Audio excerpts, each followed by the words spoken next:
Filthy Martini Studios in Ontario, California, it's the Moo Pods Show! Hey, what is up, everyone? I am Justine. And I'm Steph. Thank you all very much for listening. It's the Moo Pods Show. Thanks for hitting subscribe, and remember to rate, review, and tell your friends like a champ. You can always reach us at Moo Bar Show. That's FWOBarshow.com. And FWO Bar Show is our handle on Facebook, Tumblr, Twitter, and Instagram. Check us out, drop us a line, and we'll foo it up like a couple of foos. Ain't that right, Foulette?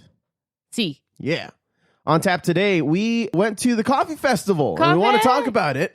And it's also relevant to the joint report, but we'll get to that a little later on. And I believe we're going to go ahead and make this one a two-parter because we have some high hopes into executing round one of the theme song brackets. We want to get this over with, and we want to enter round two so that we can at least get pretty far before the end of the year. I think it'll spill into next year, but I don't know. We might be able to treat that as some kind of a holiday special. I have no fucking idea. We'll see how this goes. Who knows? Yeah, we got a few weeks to go this year. I think like a total of somewhere around 10, something like 7 or 8. Anyway. I have no idea. Yeah. So, Steph, we went to the coffee festival. Yes, the Los Angeles Coffee Festival in Los Angeles, California. That's right. And it was located at this place called the Magic Box. We'd been there before. We went to some kind of convention where your cousin Kiki was selling her Floppy Ears comic. That's right. Yeah. So it has a giant chair. There's a giant wooden chair. In the parking lot. Yep. It was weird, but you have to pass through it. I don't know what that. I thought I was asking you while we were passing through. I was like, is this bad luck? No, that's a ladder. And that's a ladder. Yeah. You can't fit under a chair regularly. What do? Just like lube yourself up and just start sliding underneath chairs? Now that's an idea for the podcast. I like where your head's at. Ooh, chair competition. Yep. Who goes first? So, Steph, I had a great time going there. There's a few devices that I'm just like, what the hell is that doing to the coffee? That there was, I don't know, there was some kind of like science experiments that looked like there was some. It's actually a halogen lamp that heats up the water. Right. And boils your coffee that way. I'm not exactly sure all the inner workings and the science behind it. But it was like an upside down boiling mechanism somehow. Like it was top heavy. Because the jug went on top, and it was the whole thing. It kind of looked like a volcano. You ever use a Bunsen burner in school for chemistry? Yeah, for biology. Mm-hmm. It's like that, except with a halogen lamp. It's just it's a coil light. Mm-hmm. You turn on the light, and then it starts boiling the water. Yeah. When you put the pot of water on top, and then on top of that is the coffee. Ah, okay. And somehow, the coffee goes down into the water and just boils that way. I couldn't understand what was going on. It seemed pretty complicated and outside of my, I don't know. Maybe I was too sober. Maybe I hadn't had my cup of coffee yet. But yeah, because that was like the first thing we saw. Yeah, it was like on the entrance. One thing that attracted you to going was this specific nonprofit called Project Waterfall. Do you want to tell us a little bit about that? So when I was looking into the coffee festival, I noticed that they were partnered with a charity called Project Waterfall. And they are geared towards delivering fresh water to countries that produce coffee. Yeah. So I got a chance to meet one of the representatives from Project Waterfall, and she spoke all about it. Okay. You want to hear it? Sure. Sure. Here we go. Hi, this is Stephanie. I'm with Rebecca from Project Waterfall. If you could just tell us a little bit more about Project Waterfall and how it started. Yeah, sure. So Project Waterfall is a charity initiative that brings clean drinking water to coffee-growing communities. So we started back in 2011, and since then we've reached just over 50,000 people across the coffee-growing belt with clean, fresh drinking water and sanitation. We raise money and then we work with local delivery partners to actually implement the projects, but we've got projects in 7 countries at the moment.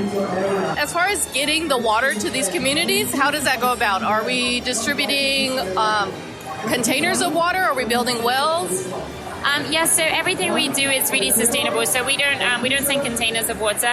We work with local delivery partners that really kind of reinvent the whole water situation on the ground. So it can take anywhere from, some of our projects are quite quick, 6-month projects, and some will be more of a 4-year project, where we really work with the local community to build a whole new water system. So it's very different from community to community. It could be, if there's a lot of rainfall, we might do like a rainwater catchment system where we build reservoirs that capture the rainfall, and then they'll filter it and make sure it gets that down to like a community tap point level.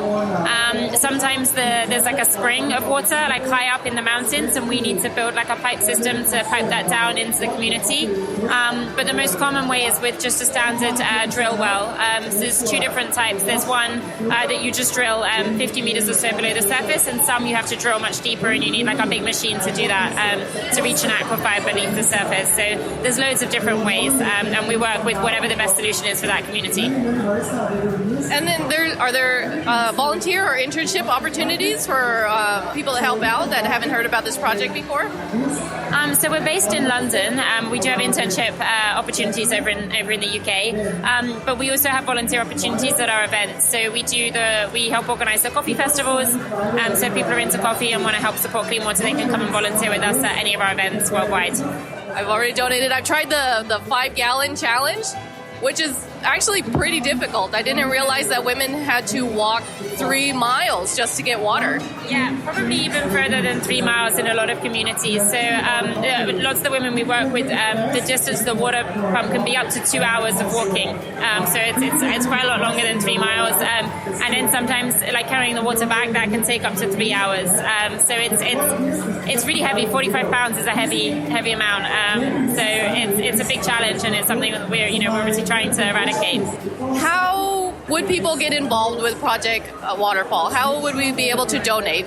There's 2 main ways that people get involved. One is as a company, because we're a coffee industry charity. We have a lot of supporters from the coffee industry. So whether that's a coffee shop or a roaster or a supplier that donates either, say 5 cents from every coffee, or it might be 10 cents from every kilo of coffee that they roast. So that's sort of like a brand partnership and how the industry get involved. As just a regular consumer or coffee lover, you can just head to our website and sign up. We've got like a giving subscription, or you can make a one-off donation online.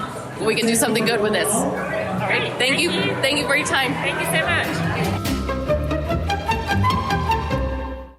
Yeah, that was cool. And that bucket challenge, tell us more about it. Like, you had to lift how many pounds? I had to hold a 5-pound jug of water at waist level that would simulate a household's total water for the day. Mm-hmm. And so usually one person or a couple of people from the household will have to walk 3+ miles to get water and then bring it back. Yeah. And most of the time, all they have is their feet as transportation. There's no bikes, cars, nothing like that. And it's not even a lot of water, like when you're looking at it. I mean, it's probably enough to make some soup and wash your hands once. Yeah. It's not a lot of water. That's 5 gallons for the whole day. That's cooking, drinking. Everything. Yeah. So I had to hold it for as long as possible. And guys have to hold it up to armpit level. Yeah. Pretty much right below your chin is where you have to hold the or hold the jug. Your elbows have to be straight out. If you're a guy, that's at least how the challenge worked out. And then women had to do it at waist level. Yeah. It's 45 pounds. Yeah. Of water. Yeah. Doesn't seem like a lot. And it looks small. You'll get really tired real fast. I wasn't even able to hold it for 5 minutes. I think the record holder, at least a female, had something around the lines of like 15 minutes. Over 15 minutes. It's like, geez, she probably had some guns. Oh, yeah. Yeah. I didn't see what it was for the male side. Yeah. I was just like, oh, well, I don't want to be the last one. So I had to beat the last person's time. There you go. That was just enough. Yeah, just enough. That's the spirit. But that's hard. So I can't imagine what these communities must go through on a daily basis. Yeah, it's a tough life, man. Especially when you have to travel just to get the most basic source of life, which is water. Right. You have to travel 3+ miles just to go get it. And it's not even that much. So time is definitely being wasted. If we can get these sources of water to these people a little quicker, a little bit more efficiently, and it's not like we're just sending them bottles of water, like she was saying. We're trying to build the resource there so that it's accessible to them on a local level. Yeah, and it's sustainable. So, they can get it year round. Right. Provided that there's still groundwater for them to access. Right. And partnering with coffee shops is a great idea. I mean, just from Los Angeles, we drink coffee all the time. What's the number one ingredient in coffee? Water. Yeah. I mean, that's the number one thing that you need to make coffee aside from the coffee grounds, but it's the majority of the actual product itself. So why not? They use water all the time. So having Project Waterfall partner with these local shops, in the long run, it's going to help. It's a little bit, per coffee cup. Yeah, and everybody's already used to putting down a down payment on a cup of coffee these days over at the local Starbucks. So what's another couple cents? Yeah. For this kind of things, just to help out, a community in need. So if you wanted to donate, projectwaterfall.org. Okay. That's where everybody can go to check that out. Yeah. So aside from that, what are the other cool things? Now, you purchased a couple things. I saw that you purchased some matcha tea. Tell me a little bit about that. So I like drinking tea. We drink tea here every once in a while. But the matcha is more of like a concentrated green tea. It's a green tea powder. Uh-huh. This is called matcha usucha? Matcha usucha. It's from Dense Tea. It's ceremonial grade. And the way the vendor described preparing it was you pretty much have to put the powder in a strainer over hot water and kind of mix it in that way to get... Well, just to get rid of the clumps. Yeah, to get rid of the clumps and to just make it a smoother taste. Mm-hmm. He also suggested that if you don't have a strainer, that you put a little water in, then you put the amount of powder of matcha that you wanted in there, and then break it up that way, and then add the rest of the water. That's kind of another way if you don't happen to have a strainer. Right. That's what he was telling us as well. So, that was good stuff. I really enjoyed the teas. I know this was a coffee festival, but they had a good amount of teas, too, that everybody could go check out. There was also some liqueurs and cocktails that we tried there. One in particular that caught my eye, and it was by one company called... Mr. Black. And... Mr. Black. was an awesome freaking liqueur. I gotta say, it's what Kahlua should be, or any real coffee type of liqueur should be. The taste was so nice. It was surprising. Mr. Black is actually from Australia, and it's 100% specialty Arabica coffee, which is cold brewed. Yeah, and that's probably what made it taste better than if it was not cold brewed. I really recommend everybody go check out Mr. Black. And not only that, cold brewed coffee, vodka, and natural, no artificial flavors. No, it was really good.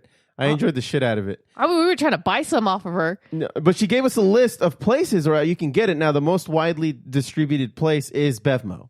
You can pretty much get it at any Bevmo.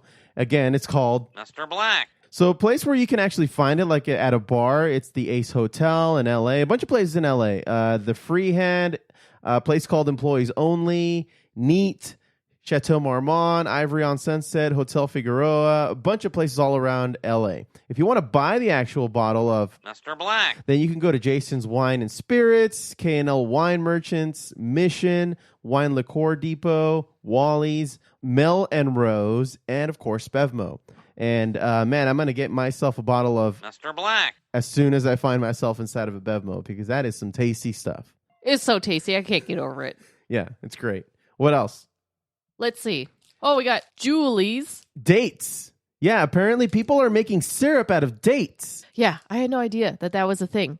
Yeah. Until we came across this. I'm just like, what is that? Apparently it's supposed to have less sugar than honey from bees as well, is what we were being told. Yeah, and the thing about dates is that usually it's a high in calorie because it's like a nut, whatever. It's dense. It's not a nut. It's a date. It's only its own thing. Right. Whatever. But it has less sugar and it has more antioxidants than your regular syrup. Mm-hmm. And we have Moo Pods, which is a milk sugar tablet combination. Mm-hmm. And it's funny because the actual pod itself has a cow's face stamped on it. Yeah. It is a creamer and a sweetener all in one. And it looks like a big ass pill. It looks like a Tums, right? Yeah. Essentially. And then, they etched the face of a nice, cute little cartoon cow on the front of it. You can buy them in single, I don't know, what do you call those? Like single little packets. Single packets. They're only 10 calories each. You throw them in your, they recommend you throw maybe around 3 in your cup of coffee every day to sweeten it up. And I guess it's from Happy Cows. California cows. California Cows. But it's not available yet. Mm-hmm. It's available, I think, next year in January. Yeah. It's available for pre-order, though. Mm-hmm. So they were giving out samples for their new business. Nice. Yeah, I was impressed by a lot of what I saw there. I really enjoyed the latte art that we saw.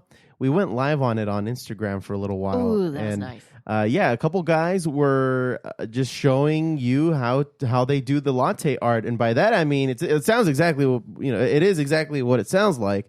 Where you know how you always see those highfalutin coffee shops that draw on the top of a latte. They make like a plant or something.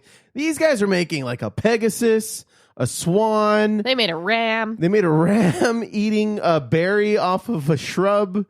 Like, they got really detailed with it. It was really impressive. Like, apparently one of them has won awards because of how good he is at making these latte art. And it was fun to watch him do it. I mean, it's a process. It's a push and pull process. I mean, they steam the milk, of course, and then they get the espresso, and they start pouring in the milk, and depending on how the foam is reacting, and you got to push it and you got to pull it, that's how they're kind of making the artwork on top of your latte. And I would tip him a lot if he was my barista. Like, he deserved, like, that guy was making some good freaking pictures. I shit you not. I mean, we're going to post them on our Instagram, so everybody could go check them out, because they're really impressive. I didn't know it was a thing. I didn't know it was that sophisticated of a thing, that it was an actual latte art league. Right. It's a thing. And the speed at which they do it. They do it so quick. They're not taking their time. It was like a 30-second process for him to make something on top of a latte. It's almost like a muscle memory at that point. It's like, oh, you want this? Done. Yeah. He made it look so easy. I would have botched it up so bad. I'm surprised they have competitions for this kind of thing. Mm-hmm. I didn't know that was a thing. Yeah, I was really impressed. Anything else that we found there before we get on to the joint report? That's pretty much it, right? Yeah. No, we got some good info for Project Waterfall. Mm-hmm. We had some nice liqueur. Mm-hmm. And we got a nice show with the latte art. Right. No, yeah, I had a great time, especially with all those liqueurs and cocktails. I had myself a little cocktail, too, with some coffee liqueur, and it was goddamn delicious. Let's move on with the joint report, shall we? Yes. Are you on weed? Give me some. I'll smoke you two under the table. It's from the ball. Now, still talking about the coffee festival, we purchased some coffee that has CBD infused into it. There's this particular one which is made by a company called Get Coffee, but all this is put together by a parent company called EXOCBD. So EXOCBD is a bioscientific company, and they actually wholesale the CBD, the distilled CBD, and then the isolate. Oh, to all these manufacturers. So to the different vendors. Yeah, so the one I'm holding right now, it's a bottle of cold brew CBD. It's called GIT coffee. It looks great, and we bought a couple of these, and we plan on using them. One of the things that the lady that we were talking to, her name was Justine. She's one of the business development managers that work with EXOCBD that we met there. She let us in on a little bit of the benefits of drinking cold brew CBD. I mean, it's a better vehicle because coffee is something that we all consume on a day-to-day basis. If somebody needs CBD, it's not going to give them the midday crash or jitters that coffee would when you pair it up with CBD. On top of that, it'll give you the relief while providing that energy. It helps with the inflammation in joints and provides relief. She told us that she's heard that from many people. Because coffee is just an everyday part of our lives and our routine. It's just the best way to intake your CBD. It's helped people with seizures. She knows of a woman that had a son with seizures and helped that kid tremendously while, it was also giving him the energy to go throughout his day. All these products, according to her, were produced in California. And we not only purchased the cold brew, the already brewed CBD coffee, but we also bought the grounds. And one of them is called CBD Nitro Brew. It's made by a company called Burst.